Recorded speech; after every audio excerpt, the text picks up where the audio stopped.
Mateus, capítulo de número 14, versículos de número 22 ao 32, diz assim: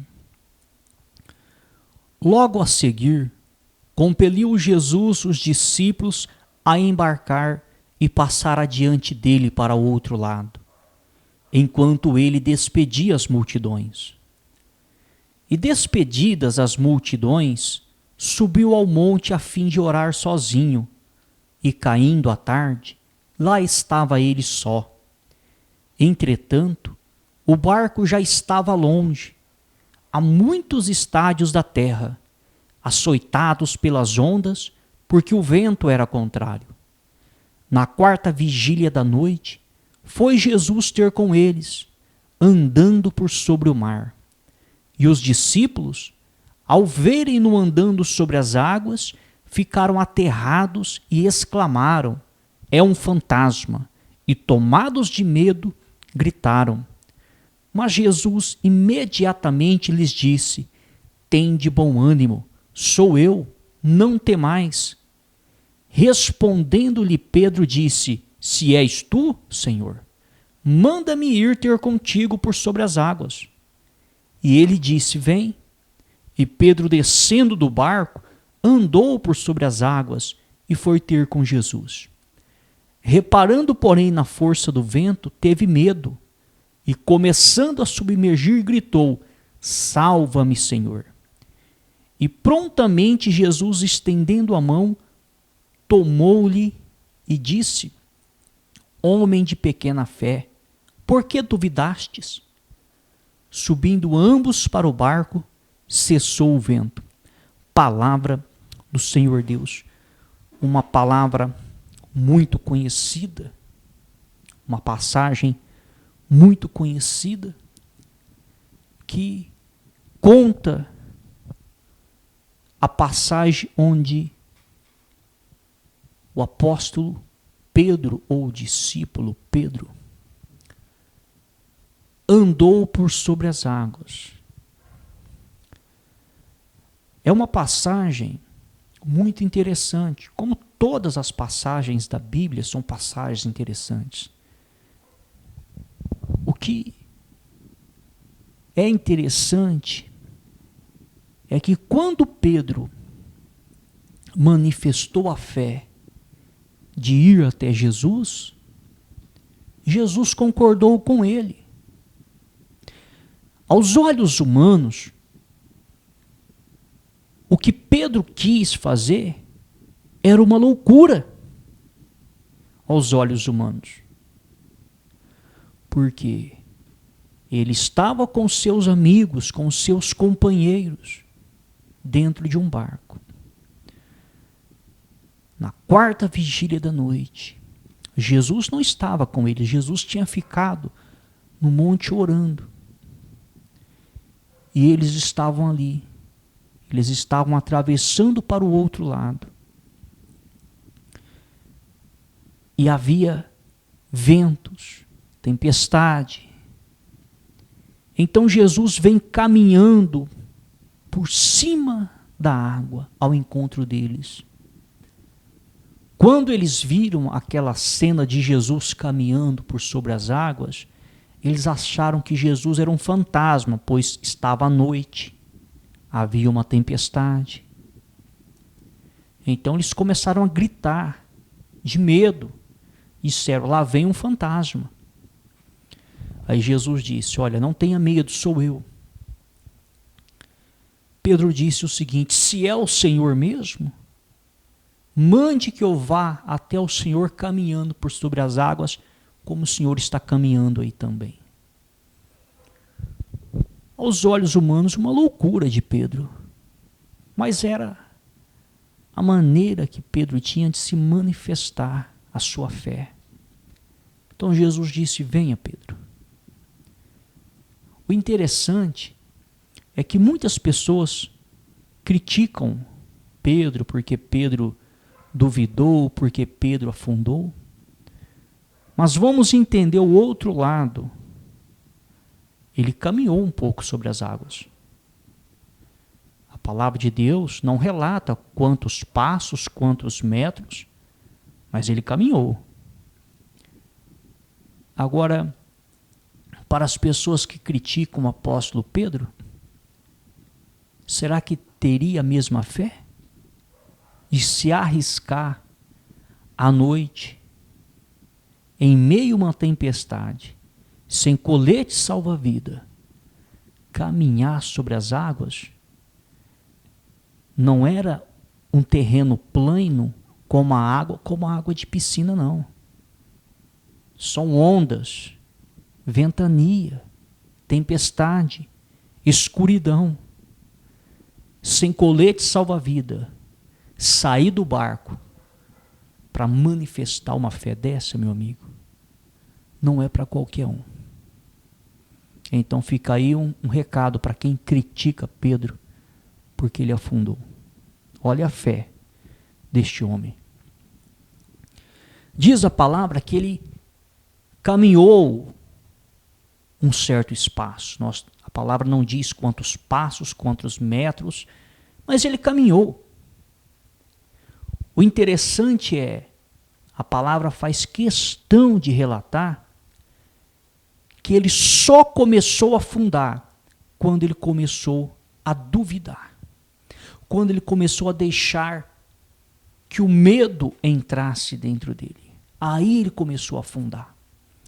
Então, o que nós entendemos é que enquanto a pessoa ela está crendo, quando ela está convicta que o caminho que ela está percorrendo é um caminho correto e que Deus a direcionou neste caminho, nada impede dela atingir o seu objetivo. Mas, quando a pessoa começa a duvidar, mesmo que ela esteja no caminho correto, mas se ela começar a duvidar, será que Deus está comigo mesmo nesse caminho? Será que essa direção foi Deus mesmo que me deu? Poxa, será que Deus está contente com as minhas atitudes? Será que Ele está contente com o meu objetivo aqui? Mesmo se Deus direcionou, mesmo se Deus está presente, se a pessoa começar a duvidar, ela vai afundar. Porque a palavra do Senhor Deus é clara, é óbvia. Jesus estava ali. Pedro disse: manda-me ir até o Senhor. Se é o Senhor mesmo, Jesus, manda que eu vá até o Senhor. Jesus disse: vem. Jesus estava à frente de Pedro. Jesus deu a ordem: Pedro, venha até mim. Jesus concordou com o propósito de Pedro, com a manifestação da fé dele. Jesus estava com Pedro, estava abençoando o caminho de Pedro para que Pedro caminhasse sobre as águas até ele. Talvez o objetivo seria que Pedro viesse até ele, abraçasse ele, voltasse os dois caminhando para o barco, ou quem sabe os dois continuariam andando sobre as águas até o outro lado e o barco viria atrás deles. Quem sabe? Não dá para saber qual era a intenção de Jesus, uma vez que partiu de Pedro o sonho de caminhar sobre as águas como seu mestre. Jesus disse: eu vou realizar o seu sonho. Você teve um sonho ousado, eu vou realizar o seu sonho. Você quer caminhar sobre as águas? Então vem, caminha, realiza o seu sonho. Eu estou contigo, estou no seu caminho, realize. Ele começou a realizar o sonho dele. Jesus estava com ele. Mas começou a acontecer algo. Diz a palavra, começou a bater um vento forte. Então Pedro começou o quê? A duvidar. Começou a duvidar. Começou a duvidar do seu próprio sonho. Começou a duvidar do que o próprio Jesus disse: vem que eu sou contigo. Eu estou com você, pode vir. Mesmo tendo caminhado um certo tempo na fé, ele começou a duvidar se o caminho que ele estava percorrendo estava correto, se Jesus realmente era com ele, se aquele realmente era Jesus, se a ordem que deu realmente partiu de Jesus. E quando ele começa a duvidar, diz a palavra, ele começa a afundar. ele começa a afundar. O mesmo homem que saiu na fé, que caminhou na fé, começou a duvidar. E quando ele começou a duvidar, ele começou a afundar. O que afundou Pedro não foi a força da gravidade. Porque a força da gravidade, o peso dele sobre as águas, a ciência diz que afunda. Mas Jesus disse, venha, e Jesus está acima da ciência. E ele foi. Mas quando começa a duvidar, começa a afundar. E isso serve para mim e serve para você. Por mais que estejamos no caminho correto, que o Criador disse, vá por esse caminho, trilhe esse caminho, se começar a entrar a dúvida, será que estou no caminho correto mesmo? Será que o Criador disse mesmo para ir por este caminho, por essa direção? Será mesmo? Quando começa a entrar as picuinhas na cabeça, as dúvidas, por mais que Deus esteja com a pessoa, por mais que a pessoa esteja no caminho correto, ela afunda. Ela afunda. Ela naufraga.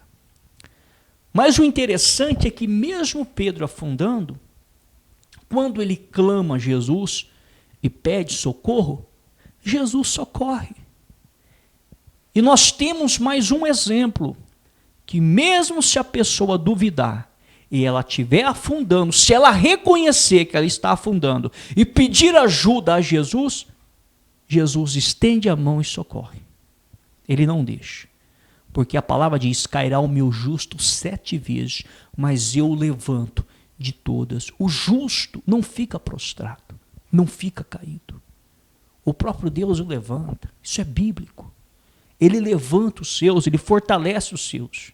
Ele ajuda os seus, mas para isso, a pessoa tem que ser humilde e reconhecer que ela está afundando, que ela está perdendo a sua fé, morrendo na fé. Ela tem que ser realista com Deus e pedir ajuda. Pedro foi realista, ele disse, me socorra, que eu estou afundando. Ele não teve vergonha de pedir socorro. Ele poderia ter ido a óbito ali caladinho. Poderia ter se afogado, mas ele pediu socorro, pediu ajuda. E Jesus estendeu as mãos e o ajudou. Como ajudou ele, pode ajudar a minha pessoa e a sua pessoa. Pode ajudar qualquer um de nós a qualquer hora. Basta estender as mãos e pedir ajuda. Porque a própria palavra diz que as mãos de Deus não estão encolhidas para que não nos possa estender e nos abençoar. Os seus ouvidos não estão tapados para que não possa nos ouvir. Os seus olhos não estão fechados para que não possa ver. Diz a palavra do Senhor Deus. Então o que nós aprendemos? Nós aprendemos que enquanto a pessoa ela está caminhando na fé, na convicção que ela está no caminho correto, na direção correta de Deus, ela vai bem. Agora, quando ela começa a duvidar, mesmo que Deus esteja com ela, quando entra a dúvida, ela afunda. Porque ela duvidou. Porque a dúvida, ela vem para isso. Para afundar mesmo. É para afundar. E muitos já se afundaram nas dúvidas. A pessoa, quando começa a deixar a dúvida entrar dentro dela, ela começa a afundar, ela começa a naufragar na fé. Mateus capítulo de número 21, versículos 17 ao 22 diz, e deixando-os, saiu da cidade para Betânia, onde pernoitou. Cedo de manhã, ao voltar para a cidade, teve fome, e vendo uma figueira à beira do caminho, aproximou-se dela, e não tendo achado senão folhas, disse-lhe, nunca mais nasça fruto de ti. E a figueira secou imediatamente. Vendo isto, os discípulos admiraram-se e exclamaram, como secou depressa a figueira.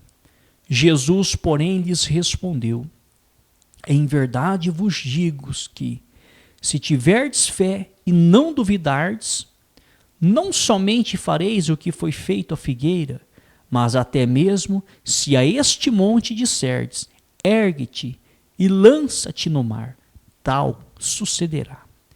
E tudo quanto pedirdes em oração, crendo, recebereis. Palavra do Senhor Deus. Uma outra passagem também muito conhecida, como Jesus vai até uma figueira para procurar ali figos. Diz a palavra que não tinha figos nela. Jesus estava com fome. Então Jesus disse: olha, nunca mais nasça figos de ti, nunca mais nasça frutos de ti. Ele amaldiçoou aquela figueira. Então diz a palavra que ela se secou. Então os seus discípulos, vendo aquilo, disse: olha, como secou, mestre? Olha, o Senhor lançou a palavra que não ia nascer mais frutos e ela se secou e não vai nascer nunca mais mesmo. Então Jesus disse o seguinte: olha, se vocês tiver fé como um grão de mostarda, vocês poderão fazer não somente o que eu fiz à figueira, mas vocês vão fazer coisas maiores do que essas ainda, ao ponto de você transportar montes, se tiver fé. Se vocês não duvidar, ao que Jesus disse, não duvidar. Então, onde é que está o problema? Está na dúvida. É a dúvida que impede que as coisas aconteçam. Olha o que diz: e tudo quando perdirdes em oração, recebereis? Não. Tem uma palavra antes do recebereis. Crendo, acreditando, recebereis. Então, tudo é possível às pessoas que pedem? Não. Tudo é possível ao que crê. Olha que interessante.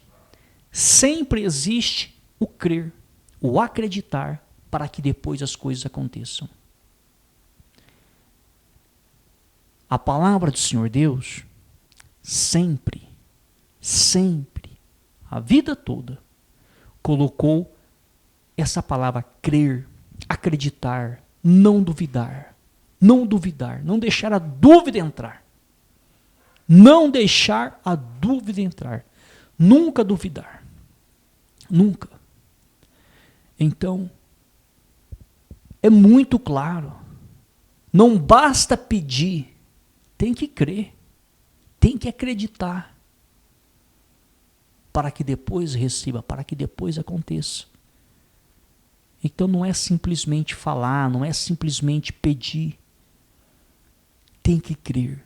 Tem que acreditar. Olha o que a palavra do Senhor diz. Todo aquele que se aproxima de Deus é necessário o quê? Que creia, que tenha fé, que creia que Ele realmente exista, que creia que Ele realmente é o galardoador da justiça, que creia, que acredite, que tenha fé. Olha o que a palavra nos orienta, a acreditar. Ela nos orienta a insistir. Mesmo que tudo esteja contra, mesmo que ninguém acredite, mesmo que o mundo inteiro duvide, se foi Deus que falou que vai acontecer, você pode ter certeza, convicção, que vai acontecer. Não interessa. A ciência pode dizer que não tem como. Seres humanos estudados, capacitados, pode dizer que é impossível. O inferno inteiro pode se levantar.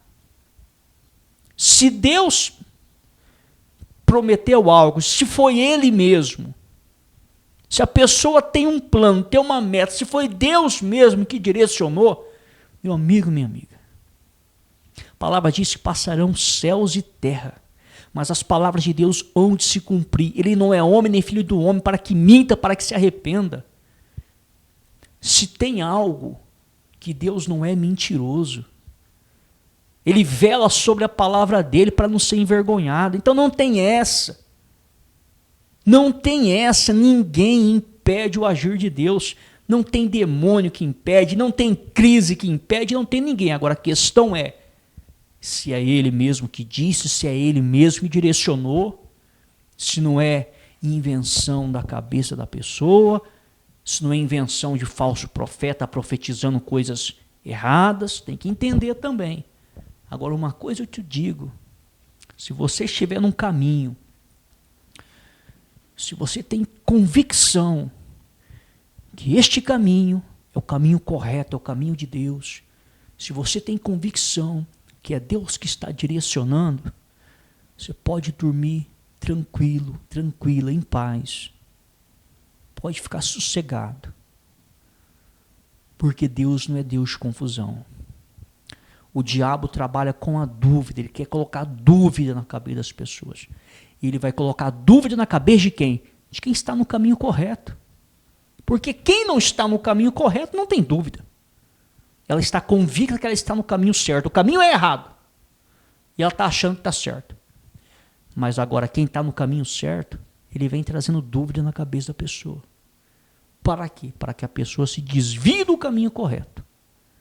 Para que a pessoa afunde, naufrague na fé. Esse é o trabalho do diabo.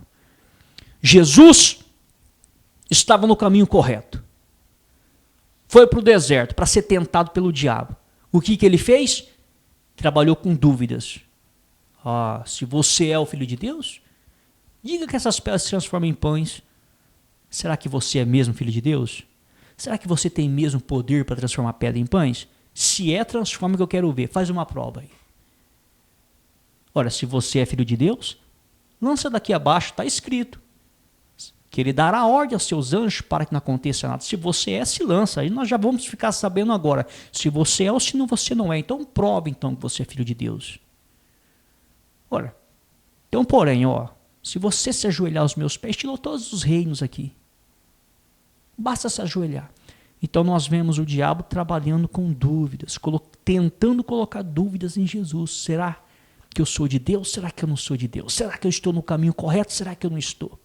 Olha o diabo tentando colocar dúvida em quem? No Filho de Deus.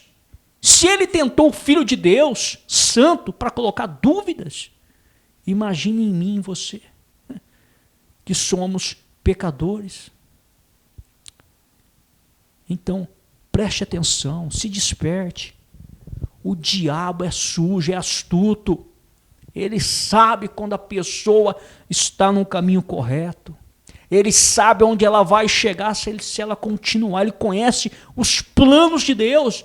Ele conhece todos os propósitos e os planos de Deus, mais do que qualquer pregador, mais do que qualquer teólogo.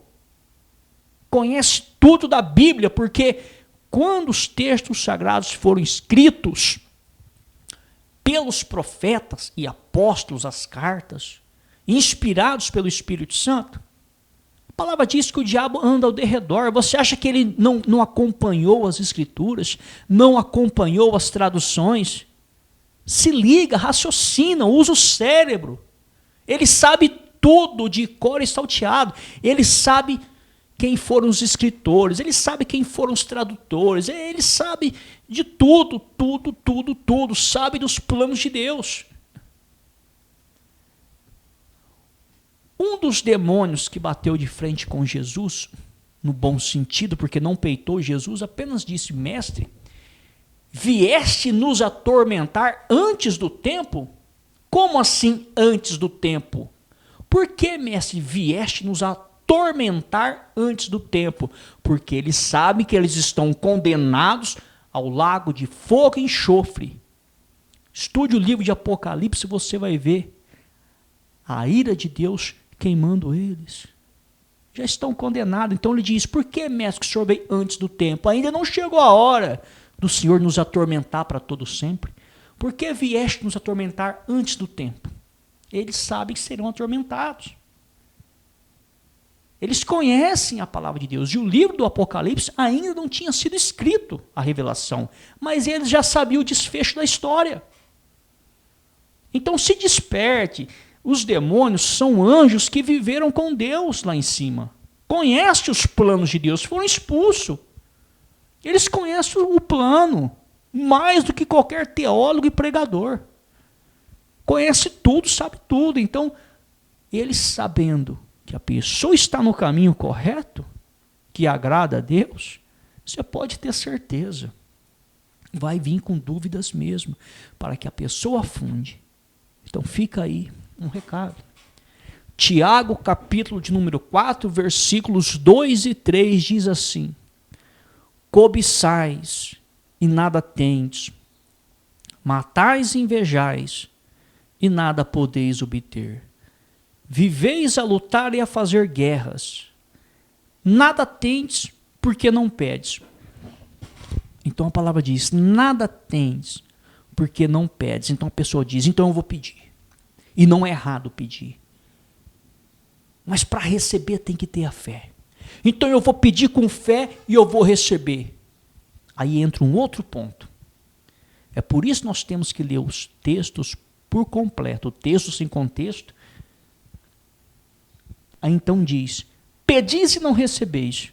Mas se pediu com fé, por que que não recebeu? Se Jesus garantiu que se pedisse com fé, receberia. Então a pessoa pediu com fé e não recebeu. Então fica a dúvida, por que que não recebeu? E por que que não recebe? Em alguns casos, quando pede com fé.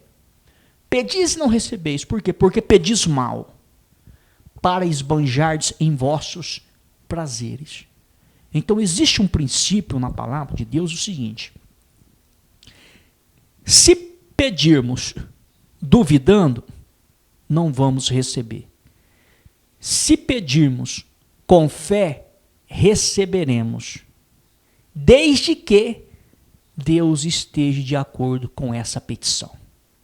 Porque se for algo que a pessoa pede mesmo com fé, mas se Deus não estiver de acordo com a petição, ela não recebe.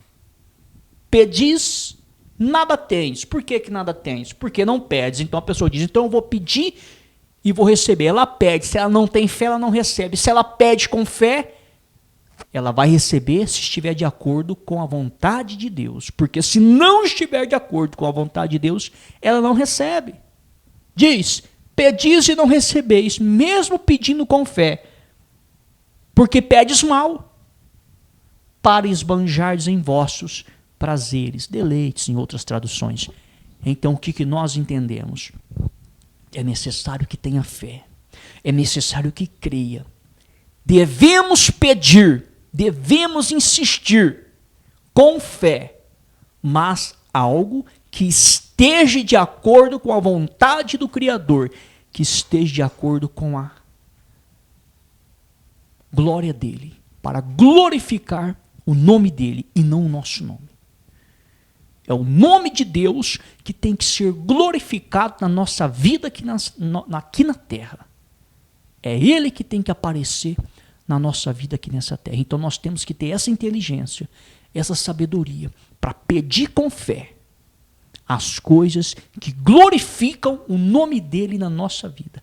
Aí sim, nós vamos ter respostas de Deus em nossas vidas aqui nessa terra. Então fica aí a palavra de Deus para que nós possamos meditar, para que nós possamos entender. Esta é a palavra do Senhor Deus.